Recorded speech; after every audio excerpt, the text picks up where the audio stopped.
think. Is it Mr. Saavedra? Or is that Ms. Johnson? Which one are you here on? I'm here on Tuesday. Okay. And we are ready to call. Who's your guy? Okay. Ruth. And Mr. Ruth, if you could take your hat off, please. Oh, yeah, sorry. All right.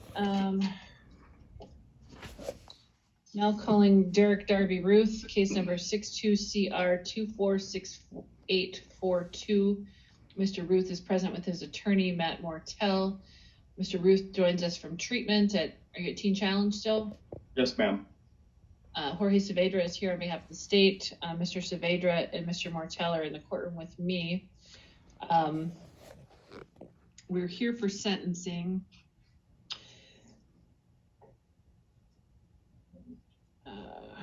Mr. Ruth entered a plea back on January 8th to receiving stolen property count 2. The plea agreement called for a downward dispositional departure, conditional release to the DOC hold, and then to treatment. He was ordered to enter and abide by the conditions of treatment and comply with the conditions of aftercare. The plea agreement called for a 20-month stayed sentence with credit for time he'd already served. To complete a pre-sentence investigation interview, he did that, returned for sentencing. He is here and to pay restitution. I don't know where the 20-month came from, but that's not the guideline sentence. The guideline sentence is 24 months. 24 months. So I don't think that the plea agreement called for a durational and a dispositional departure, just a dispositional departure, and I'm not doing both.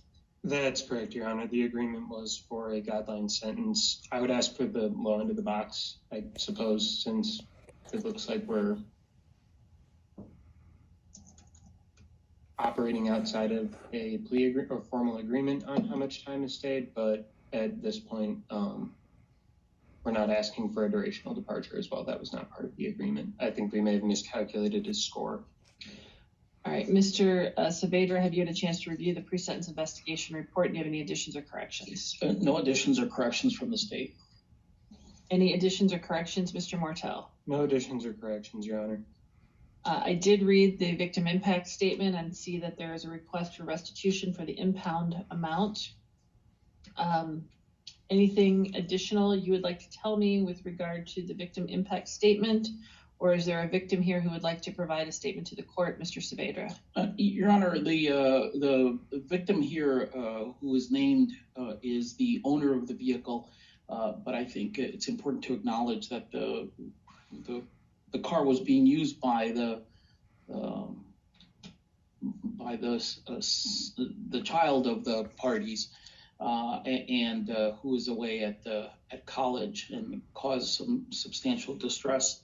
It's my understanding that the named victim's husband, who's also the father of the child involved, or young person involved, is on Zoom observing today.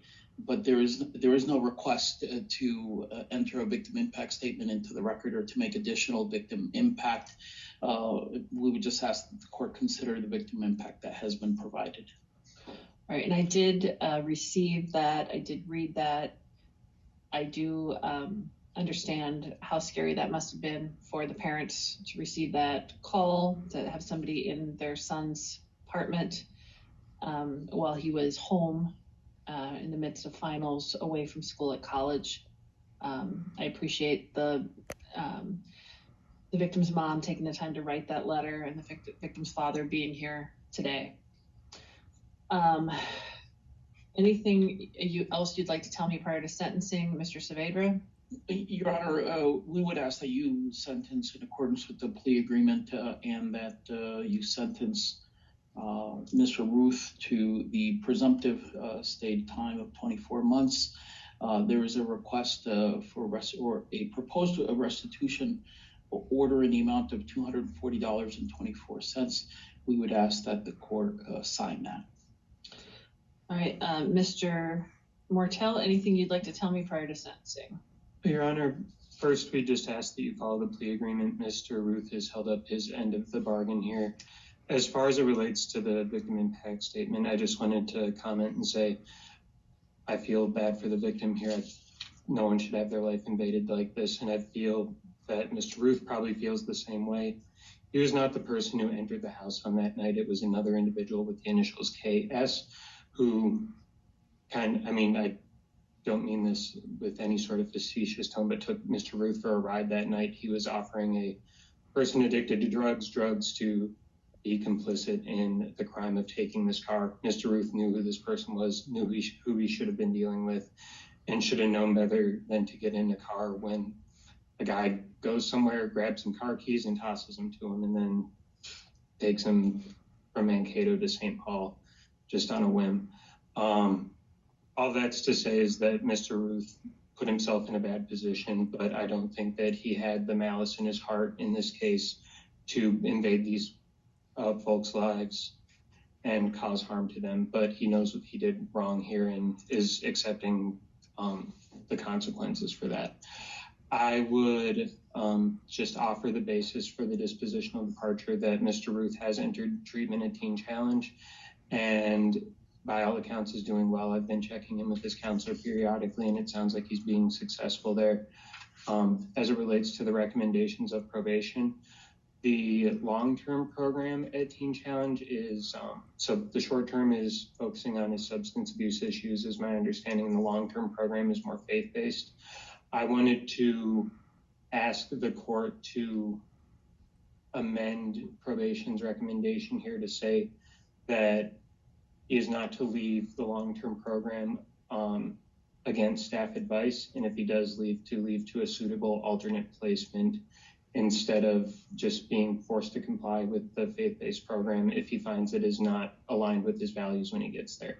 Not that he will leave. I made it clear to him that he's not to leave treatment against staff advice, but to make sure that he is going to a program that's actually addressing his needs if this one does not prove to be a good fit as he gets deeper into the process.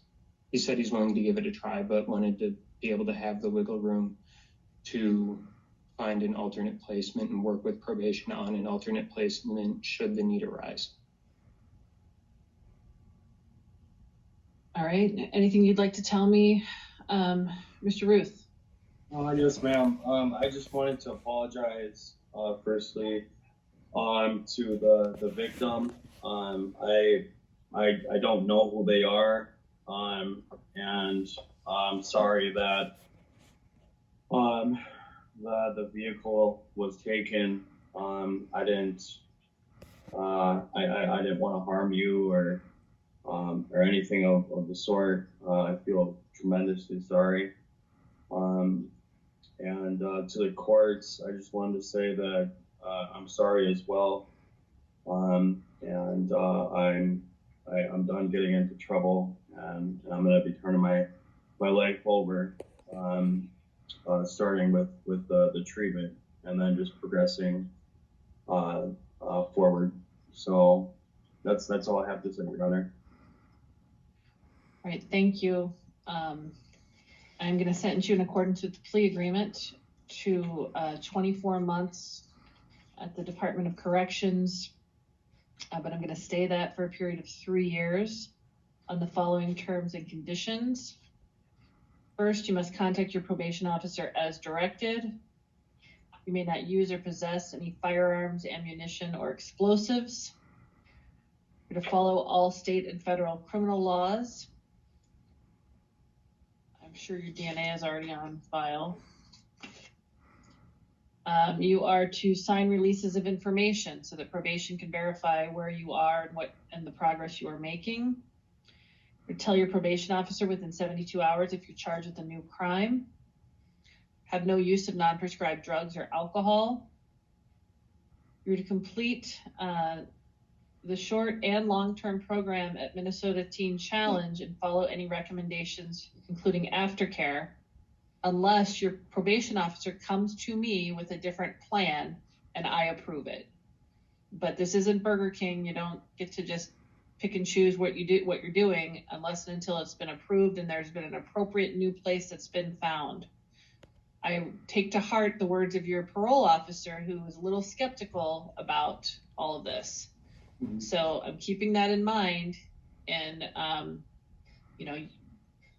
you are on the hook for this. If you do not follow through with all of these things, then you're coming back to me for a probation violation, and you will be held accountable. So please keep that in mind. Yes, ma'am. You must complete cognitive skills programming. You must pay restitution in the amount of $240.24. Because I'm ordering restitution, I'm going to waive the fines, fees, and surcharges, because I'd rather you make payments to make the victim whole than paying the court. Okay. The other count will be dismissed, and the probationary period will be 3 years. Anything I missed, Mr. Saavedra? Your Honor, you ordered that Mr. Ruth abstain, but did you also intend to order random testing? Yes, thank you. I'm ordering that abstain and have no use. You can be tested at treatment until you're out of treatment. Go ahead, Mr. Martell, what else? Just the basis for the departure. Basis for the departure is that I find that you have been doing well currently in your placement, and that I find you particularly amenable to chemical dependency treatment, and that it is the recommendation of the prosecutor and joint agreement of the parties. Anything else either party wants to put on the record? Nothing more from the state, Your Honor. All right, Mr. Ruth, you're going to get some things in the mail about setting up your probation. You need to follow through on that. You need to make the initial phone call to probation to make sure that they know where you are and what you're doing. Okay? Yes, ma'am. All right, good luck. Thank you. Thank you, Your Honor. All right, we're going to call Day because it's a non-appearance, and then we're going to do the Spanish interpreter.